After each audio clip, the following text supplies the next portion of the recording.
Hydroponics is slightly expensive way of farming, especially if you compare it to field-based farming. Cost is very high, and even if you compare it to protected cultivation and then growing in soil, hydroponics is slightly expensive as compared to that. Now that can be a barrier for many people who would want to enter into hydroponics, but finance becomes a problem, and we do come across many such cases.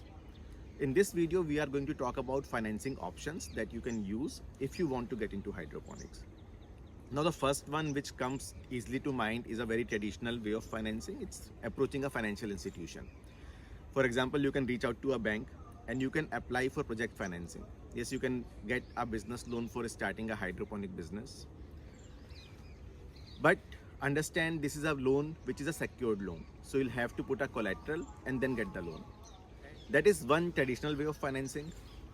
But there is also another way of financing, which is through subsidy and grants from the government, which you don't need to pay back. In this particular video, we are going to talk about subsidy, which is available for hydroponics or agriculture.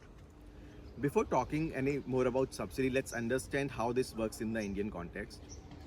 In India, agriculture falls under concurrent list, which means that both the state government as well as central government have their own policies around agriculture, and the same holds true even for subsidy.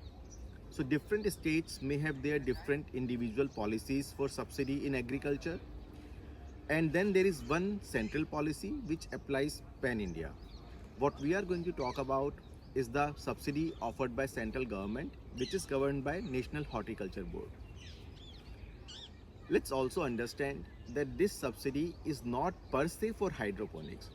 This subsidy is for protected farming, and in this subsidy there are multiple conditions that you need to do X, Y, Z, A, B and C to get the subsidy, which makes a few hydroponic projects qualify for this kind of subsidy.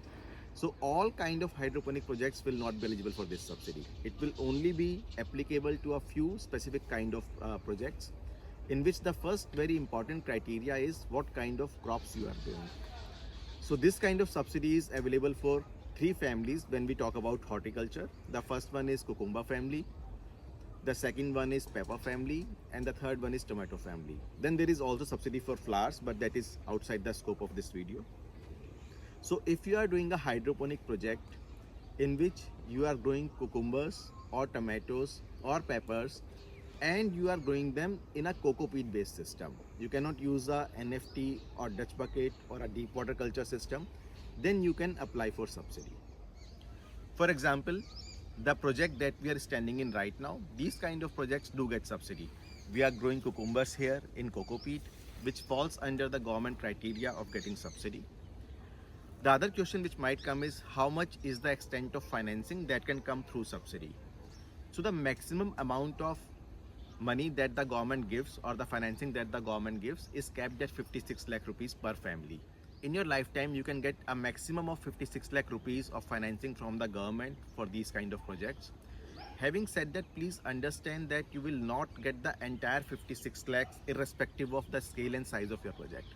The amount of financing will be capped at 56, but depending upon what is the scale of the project, what kind of technology you are using, is it high tech, is it low tech, the exact amount of subsidy that is rolled out to you will vary from case to case basis. Now this was about the way to finance your project using subsidy and using bank financing. In another video, we'll talk about the process to apply and get this subsidy. So if you are interested in these kind of projects, please do keep watching our videos and do share it with others.